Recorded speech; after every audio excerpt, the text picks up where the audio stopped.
Good morning, everybody. Thanks for listening to me yet again, although this is a completely different topic than yesterday. So I've been asked to very briefly talk about the National Voluntary Service Herd Program that we have in place.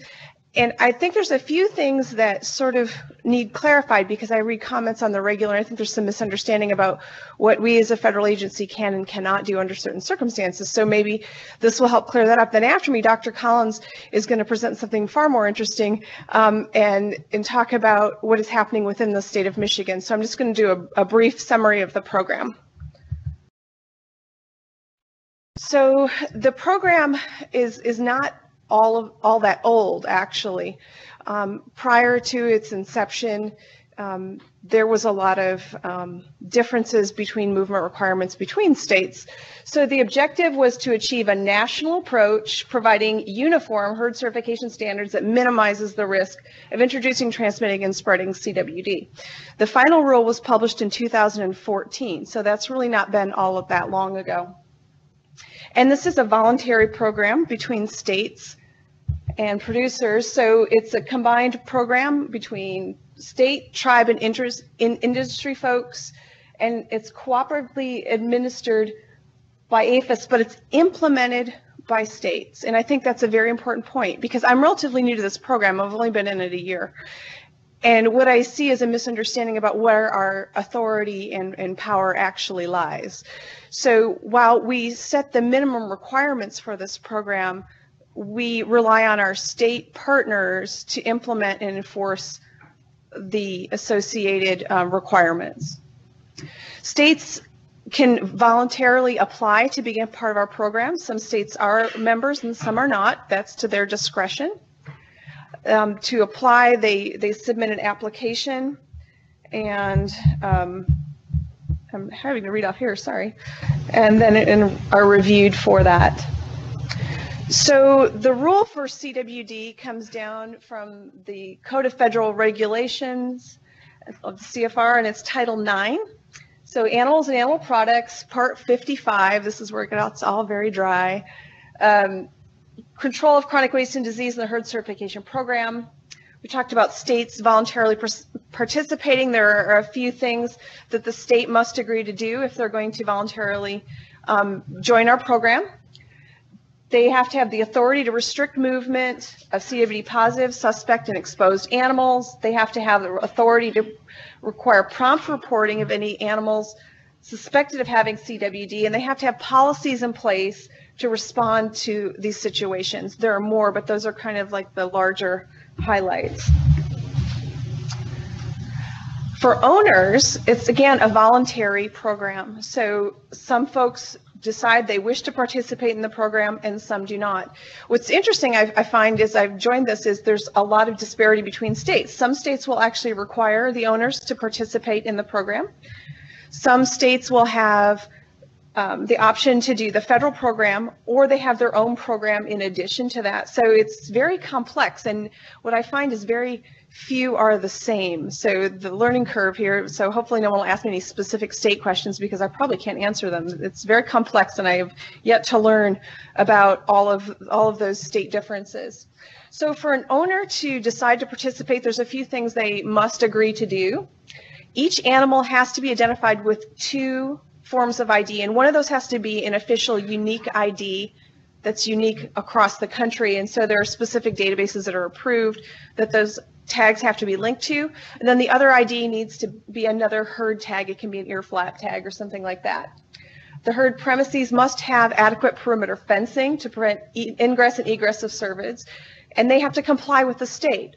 So our program baseline is just that. We have a minimum, but states can then go above and beyond that requirement. Okay, so we have this egress situation, but some states may require more than what we say. Escapes, disappearances, and deaths over 12 months of age must immediately be reported to APHIS or to state representatives, and typically that's often to state folks because they're the feet on the ground in those regions. Mortalities must be made available for CWD testing. Lack of compliance can lead to an altered status. And they have to do this for 5 years before becoming certified. But they must continue to do 100% mortality testing after that. They don't get to just stop. Accurate and complete herd inventories have to be maintained. This includes ID, age, sex, date of acquisition, date of birth, if it's on site, and disposal or destination of the individual. So to achieve certification, the owners must be compliant with all of those things for a 5-year period, including all their mortality testing, to become certified. So what is the point of becoming certified? It may be twofold. One is you must be a certified herd to be able to apply for movement across state lines. That might be one motivation to become part of the program. Another part may be to give yourself a little higher status as far as sales to other producers. I know I personally, if I had a farm, I would prefer to buy from someone I feel is doing their mortality testing, and so I can feel like I have a better degree of certainty that I'm not purchasing infected animals, because then I would get sucked into a trace out. So that's kind of the motivation. So another part of the rule is Part 81. And Part 81 has to do with the general restrictions of movement. So no farmed or captive deer, elk, or moose may be moved interstate unless it meets the requirements of this section. So those requirements are enrolled in the CWD herd certification program, and the herd has achieved certified status in accordance with Part 55.24 and is accompanied by a certificate issued in accordance with Part 81.4 that identifies the herd of origin and states that the herd is certified. So this is a role that certified veterinarians and state representatives play. So another aspect to the program are the program standards. So the rule itself is that's the federal rule. However, we have something called standards, and this is a guidance document to help interpret, understand, and clarify that rule. So in July of 2016, we'd heard a lot of comments. So this hasn't been in place very long. Remember, this just started in 2014, but the program standards had a lot of issues. So we've kind of had a change in management within our program. So a working group was established to take comment and work through issues with the program standards. And a lot of those were brought up, and it was a group that was combined of wildlife officials, servant industry folks, state officials, and they worked on this document and said, hey, here are the problems that we see with this document. So over the last year, we have worked very diligently to completely revise the document. So there are a lot of additions. We had a public opinion period where we took lots and lots of letters and comments from lots of wildlife folks, and we read through all of those, and we've revised those. We have finished that, and we were hoping to have them out by now. But it's taken a little longer to kind of get things through. So right now they're in the departmental approval, and we're hoping that we've accomplished some of the goals of removing redundancy within that document, removing confusing and contradictory language to the rule, and to try to set up clearer instructions on things like post-mortem testing, to make that clearer for folks to actually have and be useful for state wildlife, well, actually it'd be state agriculture in most cases, to pull proper samples and do it correctly and on all that good stuff. So we're hoping that it's going to help. So this is moving through our department, and it should be up for public approval before too long. We just unfortunately don't know when that's going to be.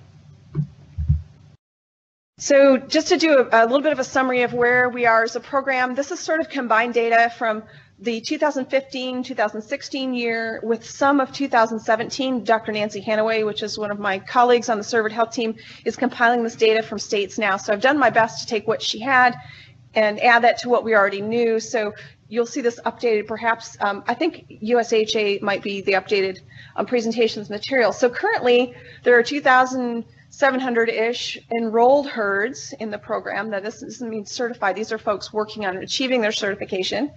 Those herds are combined of 2,100 deer, 447 elk, and then 128 mixed herds. For certified herds, our latest numbers are 2,331. 1,789 of those are deer, 421 are still elk, and 121 are mixed.